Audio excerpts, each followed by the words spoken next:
Malgré la volonté des colons de marginaliser son souvenir, Samori Touré reste une figure centrale de l'histoire africaine. Son héritage est réhabilité au XXe siècle, notamment dans le contexte des luttes pour l'indépendance.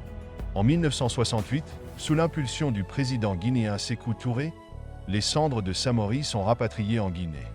Elles sont placées dans la mosquée Fessal, aux côtés d'autres grandes figures résistantes comme Alpha Yaya Diallo. Des statues à son effigie sont érigées dans plusieurs pays d'Afrique de l'Ouest.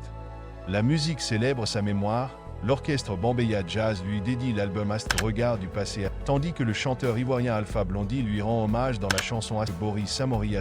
En littérature, des œuvres comme Monet, Outrage et Défi d'Amadou Kourouma réhabilitent son combat et sa vision. Samori Touré incarne une figure emblématique de la résistance africaine face à la colonisation.